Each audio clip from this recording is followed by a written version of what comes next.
जय श्री राधे। पूज्य श्री सद्गुरुदेव भगवान के चरणों में प्रणाम।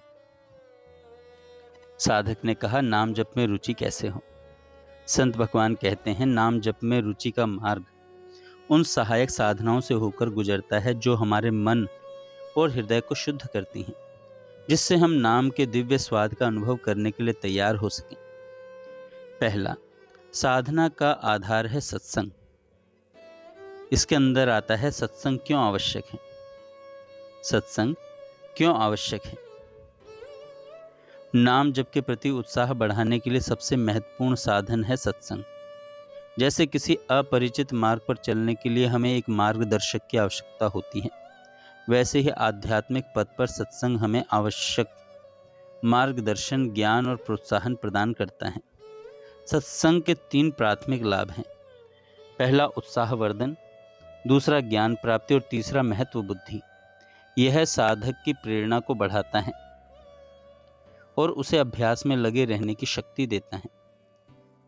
ज्ञान प्राप्ति, यह हमें ईश्वर के अद्भुत और करुणामयी लीला चरित्रों का ज्ञान कराता है, जिससे उनके प्रति हमारी श्रद्धा और प्रेम गहरा होता है। तीसरा, महत्व बुद्धि, संतों की संगति से हमारे हृदय में ईश्वर के नाम रूपी धन के प्रति गहरा सम्मान और महत्व का भाव जागृत होता है। कुसंग का अर्थ है ऐसे लोगों की संगति करना जिनके विचार नकारात्मक हों, जो अभिमानी हों या जिनका प्रभाव सांसारिक इच्छाओं और शारीरिक सुखों के प्रति लगाव को बढ़ावा देता हो।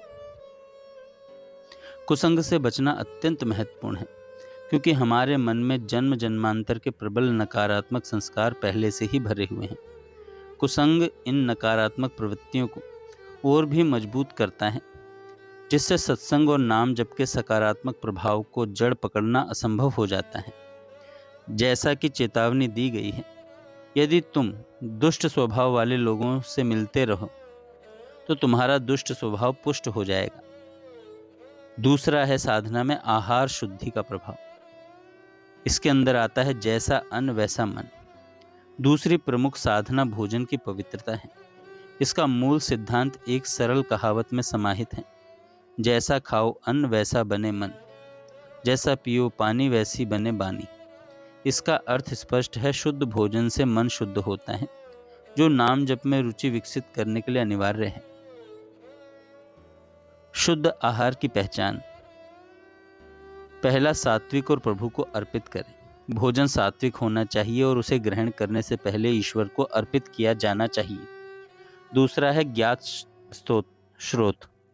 हमें भोजन के स्रोत के प्रति सचेत रहना चाहिए। ऐसे व्यक्ति द्वारा बनाए गए भोजन से बचें जिसके चरित्र या आचरण को आप नहीं जानते। भोजन बनाने वाले के विचार और भावनाएं भोजन में सूक्ष्म ऊर्जा के रूप में समाहित हो जाती हैं। यदि बनाने वाले का मन अशांत और अपवित्र है तो वह ऊर्जा हमारे मन और बुद्धि पर भी प्रतिकूल प्रभाव डाल सकती है। तीसरा है एक दैनिक दिनचर्या का निर्माण। साधना के 5 स्तंभ। शंकराचार्य जी के साधन पंचक से प्रेरित ये 5 सिद्धांत एक साधक के दैनिक जीवन के लिए एक व्यवहारिक ढांचा प्रदान करते हैं। इन स्तंभों को अपने जीवन में धीरे धीरे स्थापित करने का प्रयास करें और स्वयं देखें कि नाम जप में आपकी रुचि कैसे स्वाभाविक रूप से बढ़ती है। पहला, नित्य स्वाध्याय या श्रवण। प्रतिदिन धर्म ग्रंथों का स्वाध्याय करने की आदत डालें, या यदि आप पढ़ नहीं सकते तो जहां उनका पाठ हो रहा हो वहां श्रद्धापूर्वक सुने। श्रवण का फल पठन के ही समान है। जब हम नित्य ही ईश्वर की लीला चर्चा सुनते हैं तो हमारे हृदय में उनके चरणों के प्रति स्वाभाविक प्रेम और लगाव उत्पन्न होने लगता है। दूसरा है महापुरुषों का संग। सक्रिय रूप से संतों और आत्मज्ञानी महापुरुषों की संगति की खोज करें। ऐसी संगति के प्रभाव से हमारे भीतर के विकार मिट जाते हैं, प्रभु प्यारे लगने लग जाते हैं और संसार के क्षणभंगुर सुखों के प्रति एक स्वस्थ वैराग्य का भाव उत्पन्न हो जाता है। तीसरा है संत वचनों पर विचार। संतों के वचनों को केवल सुनना ही पर्याप्त नहीं है, उनके अर्थ पर गहराई से चिंतन करें और उन्हें अपने जीवन के आचरण में उतारने का प्रयास करें। यही वह अभ्यास है जो निष्क्रिय निष्क्रिय श्रवण को सक्रिय और जीवन परिवर्तनकारी साधना में बदल देता है। चौथा है शुद्ध जीविका। गृहस्थ साधकों के लिए इसका अर्थ है धर्म के मार्ग पर चलकर धन अर्जित करना। उस कमाई से पहले दूसरों की सेवा करें और फिर अपनी आवश्यकताओं का ध्यान रखें। यह सुनिश्चित करता है कि आपके जीवन और जीविका का आधार शुद्ध हो, जिससे आपकी आजीविका के माध्यम से नकारात्मक प्रभाव प्रवेश न कर सके। और पांचवा है एकांत का सुख। अपनी दिनचर्या में प्रतिदिन एक निश्चित समय निकालकर एकांत में बैठने का नियम बनाएं। उस समय शांत और स्थिर चित्त से अपने आराध्य देव का चिंतन करें। शांत चिंतन के लिए यह समर्पित समय मन को स्थिर होने और ईश्वर से गहराई से जुड़ने का अवसर देता है। दो शक्तिशाली उदाहरण हैं। एक छेद वाली मटकी। प्रकृति धीमी क्यों लगती है? यह उपमा बताती है कि नाम जप करना एक मटकी में पानी भरने जैसा है, लेकिन यदि हमारे आचरण में थोड़ी सी भी अशुद्धि या साधना में लापरवाही हो तो यह एक छेद की तरह काम करती है, जिससे नाम जप का आध्यात्मिक लाभ बाहर से रिश्ता रहता है। यदि लंबे समय तक जप करने के बाद भी कोई आनंद या परिवर्तन महसूस नहीं होता और श्रद्धा कम होने लगती है तो यह नाम की विफलता नहीं है। यह इस बात का संकेत है कि आचरण में मौजूद छेदों को ठीक करने की आवश्यकता है। अतः यदि प्रगति धीमी लगे तो अपने आचरण के छेदों को खोजने तथा उन्हें बंद करने पर ध्यान केंद्रित करें। नाम में शक्ति है, हमें केवल पात्र को अखंड बनाने की आवश्यकता है। दूसरा है काल सर्प का विष। संसार को स्पष्ट रूप से देखना।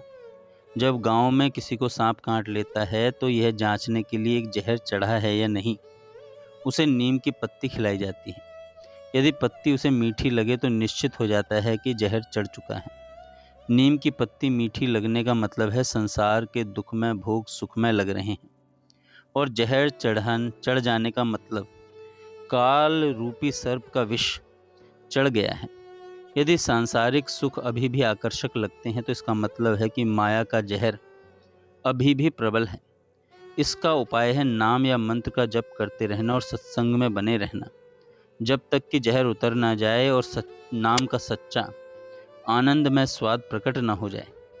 इन सिद्धांतों और संभावित बाधाओं को समझकर आगे का मार्ग स्पष्ट और सरल हो जाता है। निष्कर्ष है, नाम जप में रुचि का सरल मार्ग है।